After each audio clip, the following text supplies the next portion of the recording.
I've gone beyond that now. Anyhow, I must tell you that I have reached some conclusions that I must tell you I share with people who I respect. Many of you are aware, I'm sure, of the monumental work that Zecharia Sitchin has done. The incredible books that he's written called The Earth Chronicles, The 12th Planet, The Stairway to Heaven, and 3 or 4 others. I have concluded in my 30 years of research that the human race is indeed a hybrid race. The evidence is literally overwhelming. And if you dig into it and you study it and you evaluate it seriously, you reach the same conclusions. Every major religious philosophy in our history, on every part of this planet, whether it's in Europe, whether it's Christianity, whether it's Buddhism, whether it's Hinduism, every major human religious endeavor has told the basic same story. The human race is a hybrid race. We have been created here. We were seeded here. And we have been genetically manipulated here from the very beginning of our recorded history. And that genetic manipulation has never ceased. It is still going on, as Cecilia likes to say, even as we speak. So, I reached that conclusion, and I will not argue with anybody about it. I simply say to you, look at the evidence. I am a student of history. I studied theology. I studied philosophy. I became interested many, many years ago when it dawned on me that much of the Bhagavad Gita was in detail specifically identical to much of the Sermon on the Mount. The teachings of the carpenter from Galilee are almost identical to the teachings of Krishna, the great Hindu leader of the Hindu faith. And I think from what they've been able to piece together, Krishna's period of time was roughly 1,000 or 2,000 years before Christ was born. The point I'm making here is that every major religious philosophy on this planet tells us identically the same story. And you have to look at the evidence to see it. I will just quickly touch upon the fact, and in chapter 6, I think, in the book of Genesis, there are people, there are entities. In the old Hebrew, they called them Elohim. It's a translation roughly meaning those who came down from above. It was mistranslated over the years as the sons of the gods.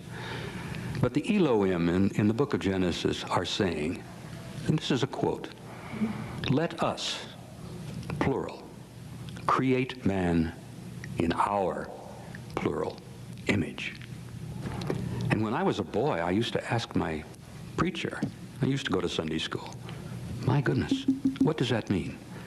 And it was amazing how many times most of the preachers would say, we'll discuss that later. Or they didn't have an answer for you. I always wondered about that passage in the book of Genesis. Let us create man in our image. Who are they?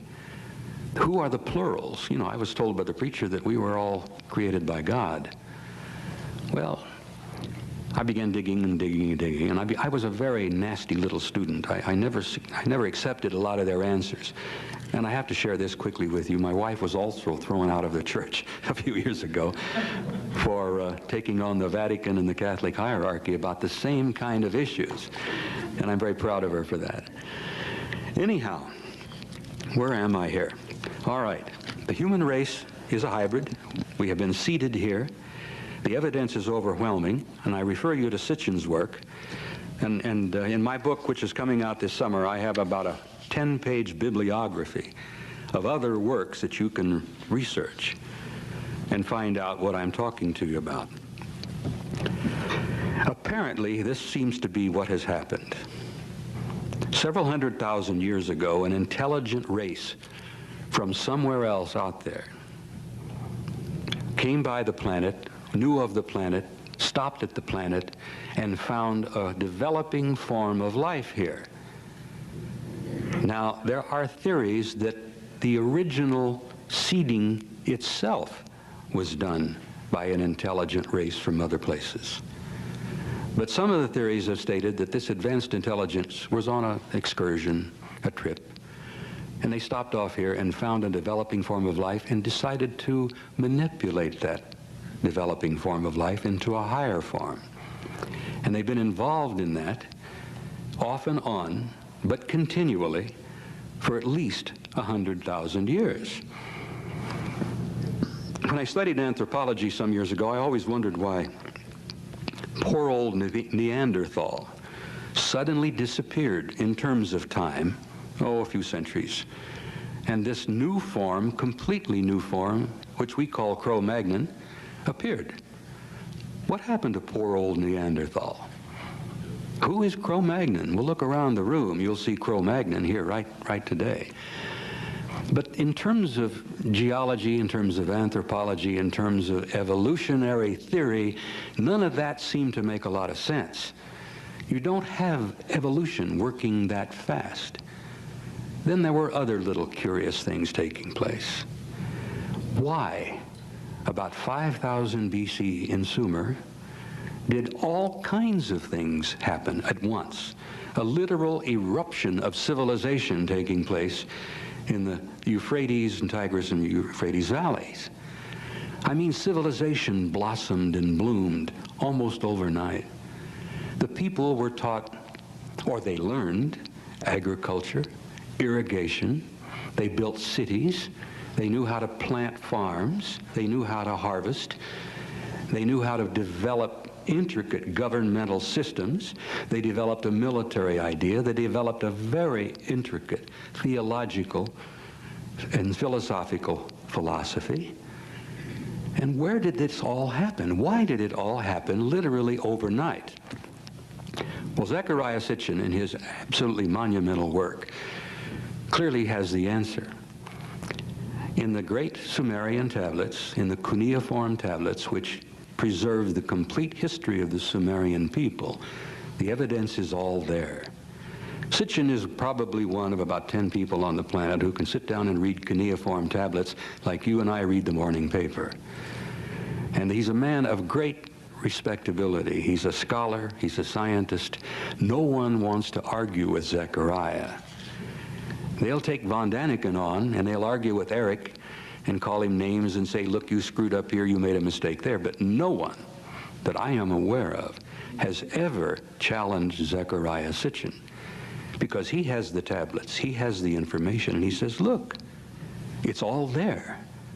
The Sumerians told us how it happened, how it came to be, where they got the knowledge, who taught them the knowledge.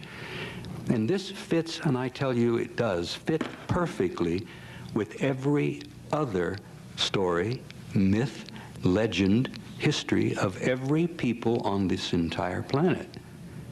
The human race is a hybrid. We were seeded here, and we have had what I like to call an intimate interrelationship with high technology, advanced intelligence for hundreds of thousands of years.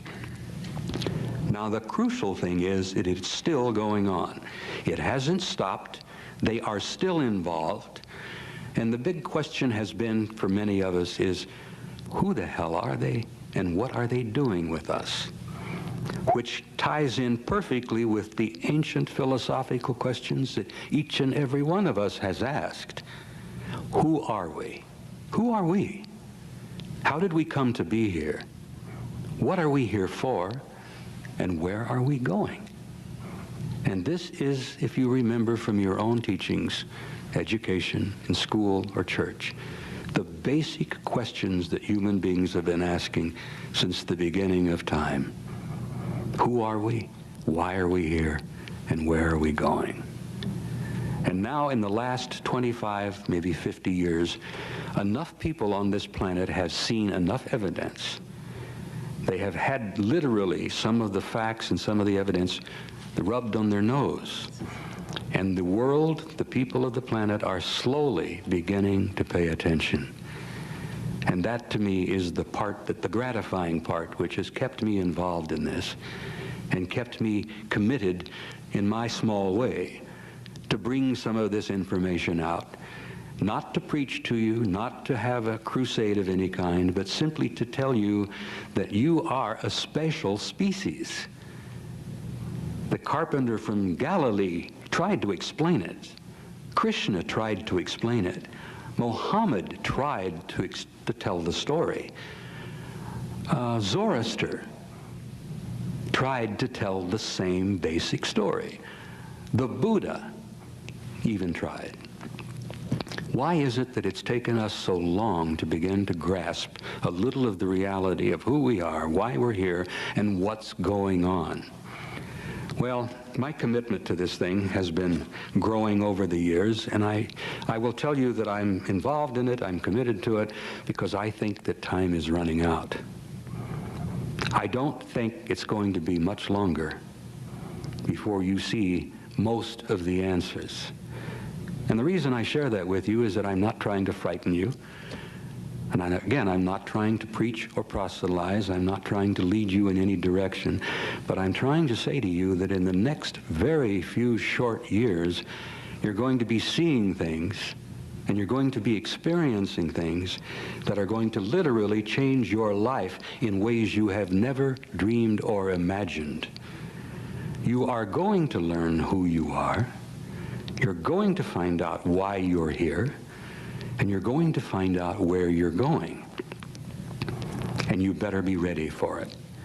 Because the impact of this, the worldwide implications of some of the knowledge that you're going to be seeing, learning, experiencing in the next few years, there are friends of mine who say it's going to begin in the next few months. And I say that it's already begun. You've seen things already in the last few years. Who would have believed 5 years ago that the Soviet Union would fall apart like it did? Who would have believed all of the things that have been going on in the last few years?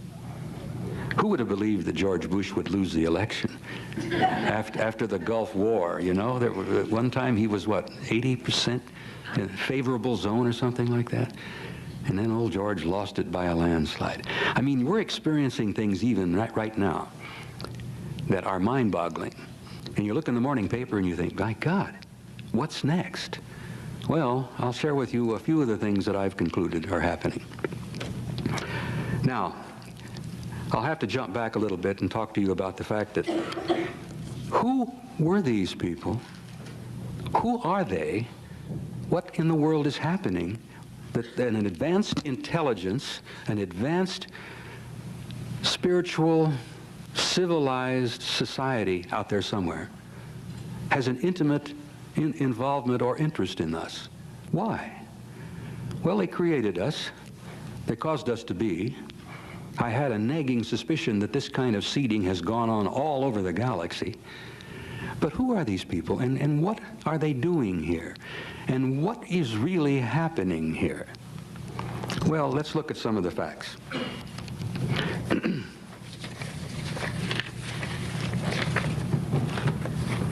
I got so much material here, I have to apologize with you. I could go on for about 4 or 5 hours, and I've done that a time or two. I think I talked for 3.5 in Dallas. When I left the service in 1976, the United States government knew for a fact that there were 4 separate, highly developed, high-technology extraterrestrial civilizations intimately involved with us. 4. Now, that was in 1976. That was a modest evaluation, we have learned. We have learned over the years that there is probably 50 or more, and some estimates have carried it up to 100. And I've heard Wendell discuss, he said, my God, some of the facts and the stuff I've heard, we may be being visited by thousands of people out there. Different groups from different places. That the universe is literally teeming with intelligent life. And that we are not, at the moment, a part of it. Here we are on a little third-rate planet circling around a second-rate sun on the edge of our own galaxy. And you know how many years we've been thinking to ourselves that we are God's prime creation. We're it. There's nothing else. You know, just a few short years ago, we thought that the universe, the solar system, all of it circled around the planet Earth. They even burned a couple of good men. Bruno was put to the stake because he insisted that the Earth went around the sun. And I understand just recently that the Vatican has just now reprieved him, or what did they call it? They have exonerated him. They've looked at the trial and said, well, gee, we screwed that one up. Poor old Bruno was right, and we're sorry. Well, I'm sure Bruno appreciates that now. What, 400 years, is it? 300 at least. Galileo recanted just to save his life, but Galileo knew the truth. He was recently rehabilitated by the church. Was he really? Yes. Wonderful. I'm delighted. I'm sure Galileo appreciates that. Anyhow, I throw this out just as a little bit of humor here to show you how slowly it's been, how many years it's taken us to work our way out of some of these primitive views. And I have something to share with you here to show you that not all of us have reached that level yet. A shocking thing happened to me just recently. Anyhow, in 1976, we knew of 4. Friends of mine in Langley have told me that we know of at least a dozen, perhaps 20. The estimates that I learned in Europe from people who've been deeply involved and bona fide researchers say it's well over 100 that are here, that are coming and going. Now, some of them are not coming and going. Some of them are here and have been here and are staying here. In 1976, we knew, and this is one of the things that really upset the generals, we knew that one of those groups looked exactly like we do. I mean exactly. They could put on a coat and a tie, a dress, a suit, sit next to you in a restaurant, sit next to you in an airplane, and you would never know. You would never know.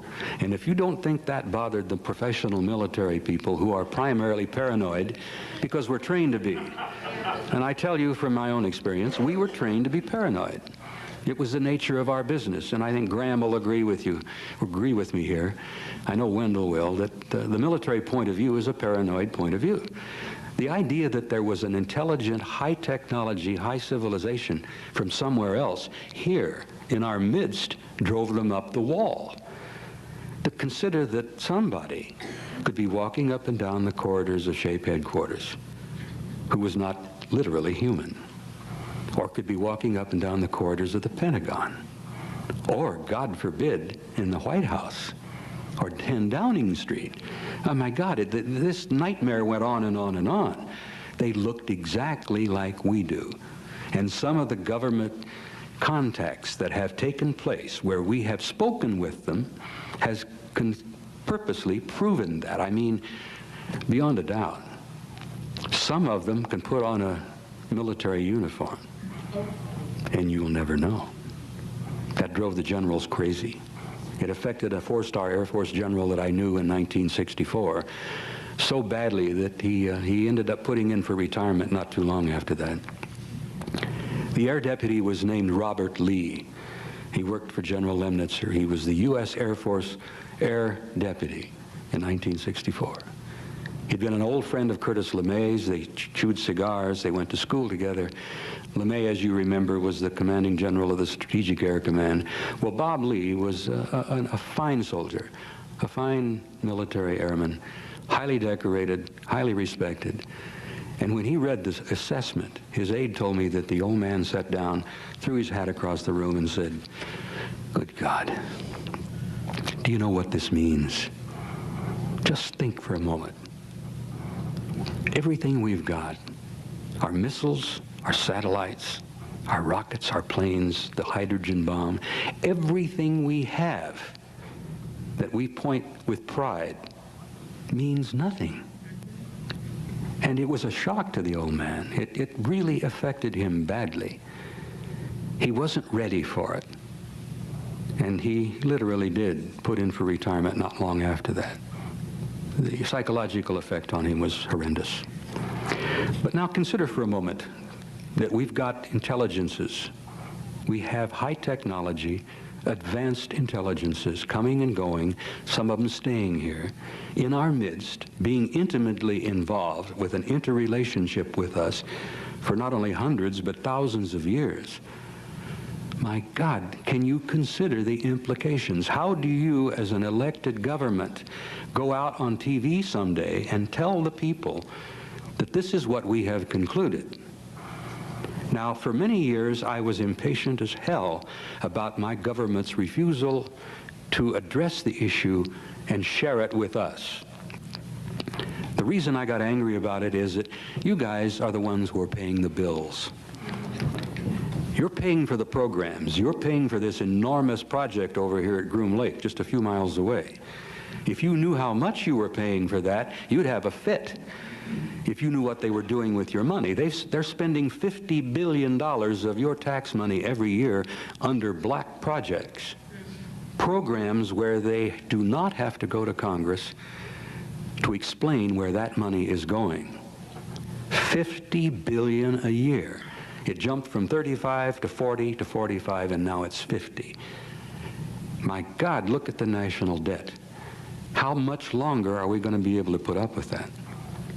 Anyhow, forgive me for rambling a bit. I jump around from one subject to another here, but I hope to be able to maintain some kind of a point here and some kind of a purpose of what I'm trying to say to you.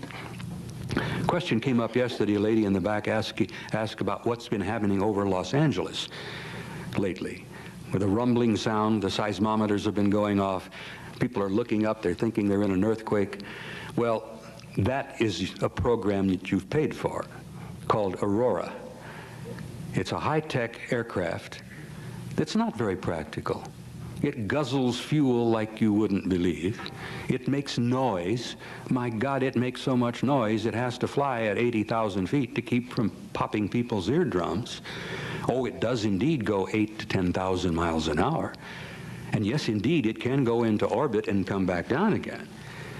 But is it worth that kind of money when we've got what they call at Groom Lake unfunded opportunities flying over there that are circular, metallic, that don't make any noise, that raise up off the ground silently with a small humming sound and dart away at 5, 10, 15,000 miles an hour? Ladies and gentlemen, you not only have been taken to the cleaners, you've made a couple of round trips. Now, just a few short years ago, NASA, who is another big government agency that lies through its teeth to us, this lying has become almost institutionalized, and I tell you that from the inside. I was a part of it for a long time. I was trained to be a liar. I was trained to not divulge truths. And it's gotten so bad in Washington that there are some people in the Pentagon who I'm afraid don't even know how to tell the truth. There are easier ways, they say. And then one of them in CIA said recently, this is a quote, "If we've lied to you, it's for your own good." And that's like waving a red flag in front of me. I'm ready to take that person apart for that sort of thing. Anyhow, I'm talking about briefly what's going on over here at Groom Lake. We have extraterrestrial technology over there that we have received from two separate sources. Some of the hardware was retrieved as a result of several crashes that have taken place. I mean, we know about the crash at Roswell. Don't doubt for a moment that happened. That's all true. That took place. There was a crash at Kingman. There was a crash at Aztec. There have been crashes all over the United States. There were crashes right outside of LA. There was a crash in Washington State some years ago. A couple of crashes in Mexico that we retrieved the hardware. Not only did we retrieve the hardware, we retrieved bodies. Some dead, some alive. Some of the alive bodies we kept alive for quite a while. Rumor has it that at least one of them is still alive. Well, that's one story. The other story is there are 25 or 30 of those little guys over there at Groom Lake at about 20 levels down at S4 that are working with us, that gave us hardware. And we are not only putting bits and pieces together, but we are flying the aircraft and we are flying prototypes. When NBC went over there here just a few months back, I don't remember the exact date, they were doing a little follow-up story on the aurora because people were wondering what the hell was shaking LA every Thursday at 7 in the morning. And they sent a team over there. Well, they didn't get any pictures of the aurora because the aurora doesn't fly out of Groom Lake. It flies out of another base about 100 miles northwest of Groom Lake, beyond Tonopah. But what they did while they were over there is they got some incredible pictures, and the NBC reporter with this camera set up there says, my God, what we seem to be seeing here is something that apparently is violating all of the known laws of physics, like a UFO. And there that little Gomer is on the film, circular. The blow-up showed it to be somewhat metallic. And there it is, coming up and hovering, darting around, going back down, darting off at a very high rate of speed, coming back, doing all kinds of things that traditional aircraft can't do. So over there at your $50 billion skunk works, we have hardware that's flying. Apparently we do have a relationship with one alien group over there. Rumors that I have heard from reliable people that I trust indicate that we now have a relationship with at least 3 different groups. Not only the one that looks like us, but the big-nosed guys and the little grays. And this thing gets curiouser and curiouser, as Alice in Wonderland said. What is our government up to? What kind of involvement do they really have with alien intelligence? And why is it important that we pay attention and try to get a handle on what's going on here? Now, I'm going to tell you that I feel that within the next few months, there's going to be a major flap. I've shared this with Don, a few other people. I've been putting bits and pieces of information together from a variety of sources, and I think we're going to have a major UFO flap in this country, probably in the southwest. Very much like the Belgian flap and very much like the Hudson Valley affair a few years ago, where we're going to be seeing large triangular-shaped, boomerang-shaped, massive objects 300 and 500 feet across, slowly flying across the skies of the American Southwest at low altitude with no noise, and these objects are going to be enormous, and they're going to be flying in daylight, not at night, in daylight, and you're going to be seeing them. And then right after that, your government, the one you love and trust, is going to say, we have some information to share with you.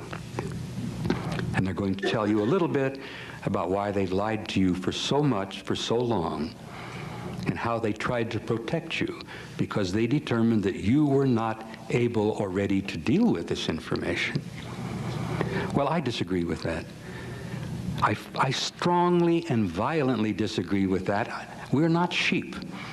They're treating us like that, but we're not. We're the sheep that are paying the damn bills. We have a right to know these things, and ladies and gentlemen, to use a military term, we have a need to know. Not only do we have a right to know because we're paying for much of it, but we have a need to know because the things that are going to be happening that are going to change your life and change your world in a way that you will never imagine are going to be happening soon. I say very soon. I hate to be a prophet. I hate to say it's going to happen like some of the fundamentalists, whatever they call it, the rapture or something. No, I can't, I won't get into that. I will hopefully not tread on some toes when I tell you that every major philosophy, every major religious philosophy from the beginning of our time has been given to us, has been seeded here, and has been manipulated by our higher advanced intelligence. And yes, good Christians, the carpenter from Nazareth is a part of the program. He was and he is. And I say that in that term, and many of you who are avid churchgoers, I think, know what I'm talking about. The rumors, the stories, the predictions, the prophecies that you're going to see him return the same way he left, I think are all going to take place. And I think that's going to shake up the world. It's going to shake up the Vatican. It's going to shake up every major religious organized church on this planet. I have to tell you about this bumper sticker that we've seen in Tucson that we all love. JC is returning, and boy, is he pissed. And I like that. It appeals to my black sense of humor. But I think in a sense, in some form, in some way, that's telling the truth. And you know what's interesting to me is that I've discussed this with Hindus, Buddhists, Jews. I've discussed this with Jesuits of the Catholic Church who agree with me. Have you ever wondered why the church went back on its promise and never let you know about the prophecies from Fatima that they promised in 1960 to release to the whole world? Now, I don't know how many of you in the room may be good Catholics, and I'm not trying not to hurt your feelings, but if you are, your church let you down in 1960 because the Pope looked at him and says, oh, no way are we going to let this out. Why? Because the predictions from the little girls, from the beautiful lady at Fatima, were basically what I'm talking to you about right now. The events that are going to be taking place, the earth-shaking things that are going to be happening, that are going to change your life and change your view of the world and the universe more than you've ever grasped. Ladies and gentlemen, you are, and I say this with certainty, and those of you who've done your own homework know that I'm speaking the truth. You are immortal beings. What is sitting in those chairs out there are indeed containers, temporary suits of clothes. That you essentially are an immortal, intelligent life form, an energy life form that does not die. And this is going to be brought out and be made clearly as a fact. It's been the primary teaching of every major religion from the beginning of time. What amazes me is how most people don't even believe it. Most good church people don't grasp that they are indeed an immortal soul. Spirit, entity, call it whatever you like. You will live forever. And I'm convinced that you've been here before many, many times, and you'll probably come back again. But the things that are going to be happening to you in the next few short years, it's imperative that you be prepared for it. Because the rapture will happen, but it's not going to be like the fundamentalists think. It's not going to be like that at all. It's going to scare the hell out of them. Forgive me for rambling off a little bit on a personal view here. I think that we are going to be suffering and enduring some experiences here very shortly, and they've already begun. We're going to see cataclysmic occurrences here on the planet. The old mother planet here has just about had enough.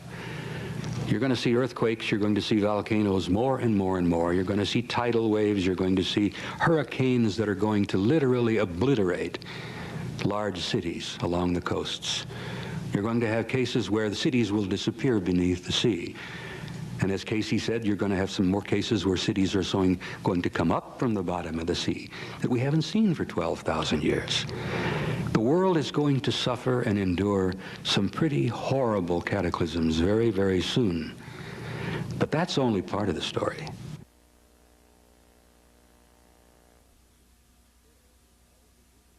What's going to happen from out there when all of the visitors, at least a great number of them, are going to drop down some fine day and say, hi, we're here and we've been here for a long time, but we think it's time now that you understand it. Every major serious researcher in this field has reached these same conclusions, and I'm pleased to find one of the most respected lady that I admire, by the name of Edith Fiore, sitting in the audience right here, who's written some of the most beautiful studies and books that's brought some of this information out. And I strongly recommend that you pay attention to anything that she might share with you during this conference. But we are dealing with the major issue of our time. Every major myth and legend that we have been taught over the years is more than likely true. The stories we've been told by organized structures and religions and governments and politicians are primarily myths and legends. You are more important than you realize.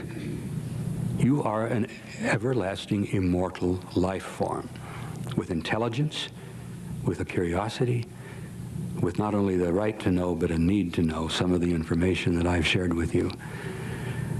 Now, some of the things that are going to be happening to us very soon are going to be horrendous. Before I go on any further, I have one tiny piece of information to share with you.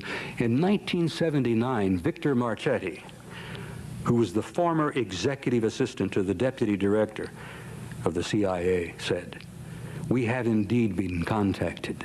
This is in '79. "By extraterrestrial beings, and the U.S. government, in collusion with other national powers of the earth, is determined to keep this information from the general public." Now, this is Victor Marchetti. "The purpose of the international conspiracy is to maintain a workable stability among the nations of the world, and for them in turn to retain institutional control over their respective populations." Do you see why they're scared to death? "Thus, for these governments to admit that there are beings from outer space with mentalities and technological capabilities obviously far superior to ours could, once fully perceived by the average person, erode the foundations of the Earth's traditional power structure. Political and legal systems, religions, economic and social institutions could all soon become meaningless in the eyes of the public. The national oligarchical establishments, even civilization as we know it, could collapse into anarchy. Such extreme conclusions are not necessarily valid, but they probably accurately reflect the fears of the ruling classes of most major nations, whose leaders, particularly those in the intelligence business, have always advocated excessive government secrecy as being necessary to preserve national security." Now, a lot of you may know of Marchetti's statement. I like to quote it because I think it ties in perfectly with everything else we've been talking about. "The reason they have kept the lid on it for so long was not just the Cold War. The reason they've kept the lid on it is because once they realized themselves the full implications of what was happening, not one group, not four groups, not even a dozen separate groups, but we got hundreds of advanced intelligences here, intimately involved with us, having an intimate interrelationship with the entire human population of this planet. How do your governments tell you that? How do they say, first of all, we've been lying to you for 40 years. Secondly, what's going to happen you can't deal with? I understand their problem, but I don't have that much sympathy for them, because they've created their own nightmare, and if they had shared some of this information with us openly and fairly, slowly and gently over the years, most of us would be more than ready to deal with it and take our places with them in dealing with this realization and this reality. I'm old-fashioned, people. I believe in my Constitution, and I believe that the American people are sovereign. That's what the hell this was all about 200 years ago. We are supposed to be sovereign. We run the government. We make the decisions. We select our leaders. They are answerable to us. Well, they've forgotten that. Most of the people in the intelligence business were never elected. No one decided to give them these jobs. Most of them were appointed. Most of them have been there for years and years and years. And Bob Gates is still trying to hold on, although I don't think he's going to make it at the CIA. I think January is going to see some changes there. But what I have said in bits and pieces in rambling over the last hour, covering an enormous amount of information, and I apologize to you for the fragmentary way that I've allowed you to have it and shared it with you. You have got to take the responsibility yourselves to inform yourselves, to become knowledgeable about what's happening, because when the events that I'm telling you about start to happen more and more and more, you better be ready for it. Some years ago, a good man, a dear man, who was the chairman of the Department of Atmospheric Physics at the University of Arizona, a gentleman by the name of Jim McDonald, who's no longer with us, one of the most brilliant researchers in UFO research that I've ever known. He said simply and bluntly, if you're not concerned and you're not interested in this subject, you're simply uninformed. Now, I commend you here today for coming because you've obviously got an interest, you've shown some curiosity, and I suspect most of you are pretty well informed. But go out there and share with other people. Look at the skeptics you've run into. People who cannot for a moment grasp what we're talking about here. We're dealing with a new world that's going to be taking place very soon here, that's going to change our lives and our planet beyond anything we've ever dreamed. Now, I would like to conclude with two things. I would like to share my personal view with you and tell you that a door is indeed being opened for the human race. A time has come, which is the title of my book, forgive me for that. A time has come where we are reaching the end of a cycle. And the intelligent, civilized, advanced, thoughtful, caring, knowledgeable, compassionate human being is facing a future. A door is being opened for them to an infinite reality out there. And we have got to be prepared to go through that door. And we're not ready yet. NASA decided just a few short years ago from estimates mind you, that there are 400 billion stars in our galaxy alone. Now, you know what our galaxy's like, that big spinning wheel. Looks like a lot the Andromeda galaxy. Beyond that, they said that they roughly have an estimate that there are 400 billion galaxies in the known universe. And I like to share with you that the only people I know who can deal with those kind of numbers are the guys that deal with our national debt, the budgetary people back in Washington. But beyond those two figures of 400 billion stars and 400 billion galaxies, they have said at the modest minimum, we estimate that there are probably 100 million planets with intelligent life out there. And now, think about it for a moment. When I have my slideshow, and there won't be time here today, maybe some other time while this conference is on, I have photographs that are literally stunning, mind-boggling photographs taken through the great telescopes of those galaxies and those stars. 100 million planets with intelligent life. How many of those are well beyond us? Can you imagine what a planet with intelligence that's 1,000, 100,000, 1,000,000 years ahead of us in science? We would think of them as gods, would we not? If they come here and show themselves and interrelate with us, our ancestors did. They called them gods. And those guys out there aren't really wanting that. They don't want us to look upon them as gods. They want us to look upon them as fellow citizens in a vast, vast community of life.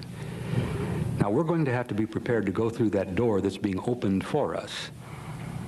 And what I'd like to point out to you is that we're going to go through that door together. One people from one planet with one future, or we're not going to go through that door at all. We are all the same. It doesn't depend what color we are. It doesn't make any difference what church we go to. It doesn't depend in any way on what language we speak. Every human being on this planet is an immortal life form, and we're going to have to reach that understanding. The garbage and the savagery in Yugoslavia of the ethnic cleansing has got to stop. The famines have got to stop. There's enough food on this planet to feed everybody. We have got to reorder our lives so that we can take our place and go through that door and become members of that infinite, vast community of intelligent life. Now, that's my personal view. I would like to close by quoting a view from one of my great teachers, one of the people I admired the most as a great writer, Count Leo Tolstoy, some years back. He repeatedly made clear, this is one of his basic beliefs, that there is something in the human spirit that will survive and prevail, that there is a light that will not go out no matter how dark the world becomes. I believe that to be so. I know that to be the case. I'm glad to share that statement from Leo Tolstoy with you and tell you that that is my view as well, and I have a nagging suspicion that it's the same view of everybody in this room. Again, I ask your forgiveness and for allowing me to be up here and to ramble a bit and jump around here and there, because there's so damn much material, it's hard to know just how to get it out. But in conclusion, I would like to say I want to thank you for the time. I want to thank you for being here and sharing a few moments with me. And I would like to throw it open for any comments or questions. Yes? My question is that, well, in general, I'm frustrated by your speech. I think you're a great philosopher and a great prophet, but you told us that you worked between 64 and 76 for NATO under General Lyman Lenin, sir. No. You didn't? I want to correct if I made a misstatement there. I worked at SHAPE headquarters from 1963 to 1967. Okay. And I left SHAPE. I helped move the headquarters from Rocancourt outside of Paris up to Brussels. You worked in SHAPE? You worked in SHAPE in general. And you had access to this paper, The Assessment of the Possible Threat to Military Position in Europe and so on, which changed your life. Tell us more about what was in this document. Violate National Security Act some more. Give us the goodies. What specific things did you find out? You're telling us the conclusions. That's great. What things, though, led you to these conclusions? What did you learn?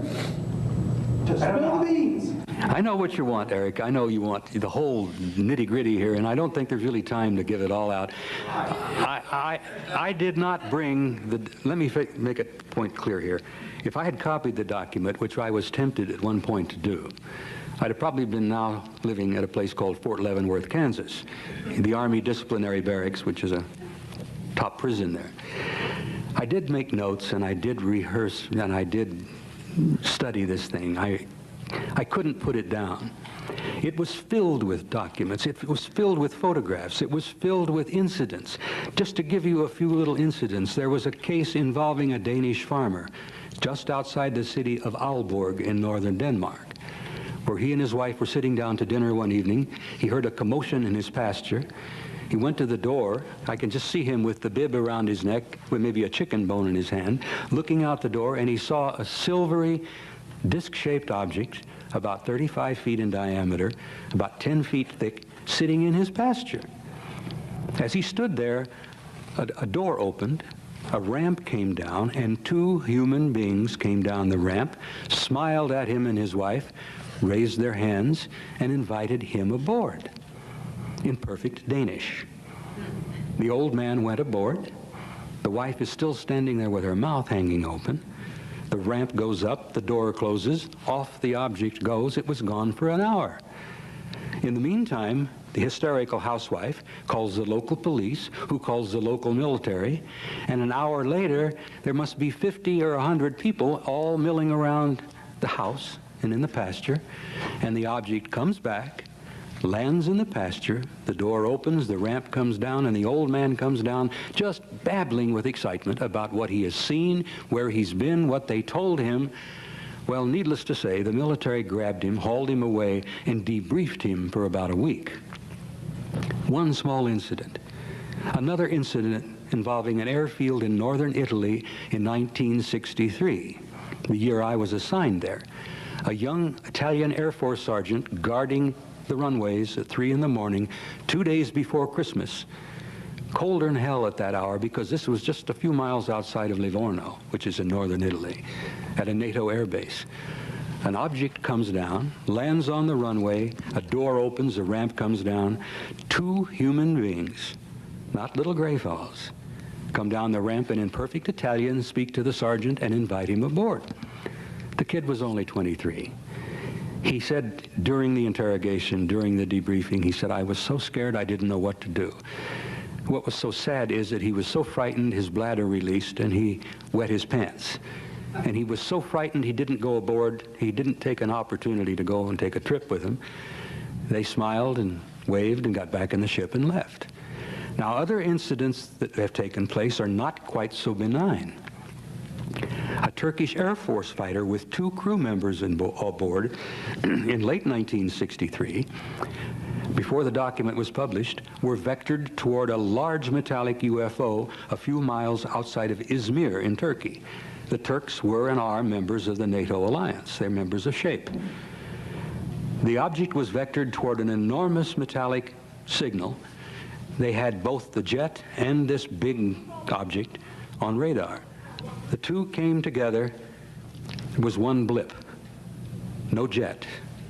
And then the enormous object flies away. They looked for 2 weeks. They had a whole regiment of the Turkish army out because this happened over land. And they looked for 2 weeks and found not one piece of wreckage, nothing. No plane, no pilots, nothing. The plane's gone. As far as I know, it never came back. That the document was stuffed with stuff like that. There was a crash in northern Germany, which Michael Hesseman has expressed a lot of interest in, where he's really trying to dig into it and see what can be learned. This happened in, I think, '62. I've got my notes that indicate when this happened. A large 30-meter metallic disc crashed in northern Germany right near the Baltic. And when they got on board, the British engineer battalion that salvaged it found 12 small gray bodies. I've seen photographs of some of the autopsies. I've seen pictures of the bodies on the stretchers when they were taking them out of the machine. The British Engineer Battalion figured out how to get that enormous object, 30 meters, is over 90 feet. They took it apart like pieces of a pie and hauled them away on lowboys. That was in the study. The study was stuffed with information like that. The annexes that supported the conclusions of the main document. It goes on and on and on. And, you know, as I said, they knew back then that there were 4 different groups, and one looked like us. They knew the little grays were around. They knew there was one group of grays that were larger, that had large noses, like the ones that apparently landed at Holloman Air Force Base. And Air Force friends of mine told me that that's no joke. That really did happen, and they do have it on film. So I could go on and on and on this, but it's not, I must be honest with you and tell you that I have learned things over the years and concluded things, and as a result of my synthesis, that make these specific little stories and facts somewhat meaningless. Eric, I no longer collect photos, I no longer collect landing reports, I no longer collect landing imprints, I no longer interview people who had sightings. I'm interested in people who have been abducted. I'm interested in the mutilations. There are channelers that say these things. They don't have any basis.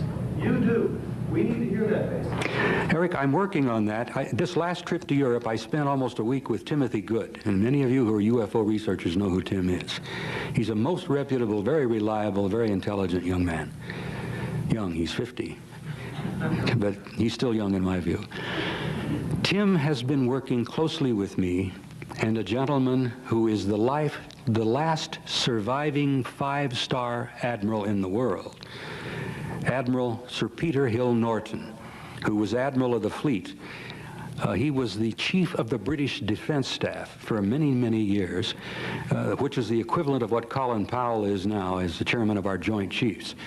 Admiral Hill Norton was chief of the British Defense Staff for many, many years, knew most of the top commanders, knew Lemnitzer, knows Goodpaster, who replaced Lemnitzer when Lemnitzer left SHAPE. And the Admiral and Tim are working closely with me to try to get some of these facts out.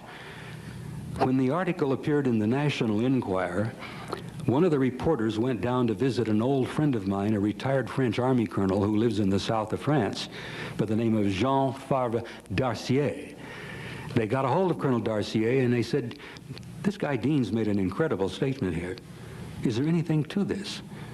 We know you worked with him, you knew you were a part of the headquarters with him, and the colonel said, yes, it's all true. I remember seeing the document. It read like science fiction, but it's all true. Then later, somebody from NATO visits Colonel Darcier, and the last time anyone spoke to him, He says, well, I'm an old man now. I'm 71. My memory is not quite so good. I think I remember it, but I don't really want to tell you too much because it's been too many years. Well, this is not enough for the Admiral. Admiral Hill Norton, who's working closely with Tim, are really pushing on this thing because there are people all over Europe today who are still alive, including general officers who were there during the period of 63 to 67. So, Eric, we're trying hard to get it out. I do have some information. I do have some photographs. I do have some information which will be in my book. And I may end up going to jail, but that's all right, because if we can get them into a court, can you imagine the kind of attention this issue is going to bring about? Hopefully they're not going to be able to railroad my little buns off to Leavenworth without a hearing and without a trial. And if we can succeed in doing that, I will feel that my life has been halfway worthwhile. Go to jail, we'll get out there, and we'll tell them any copies. Good. But will you bring me a gift or two from time to time, Okay. Thank you, Eric. Listen, we've gone through a lot of material, and I've rambled quite a bit, and I apologize for that. There's so damn much here that Bob could run a program for 2 weeks, literally.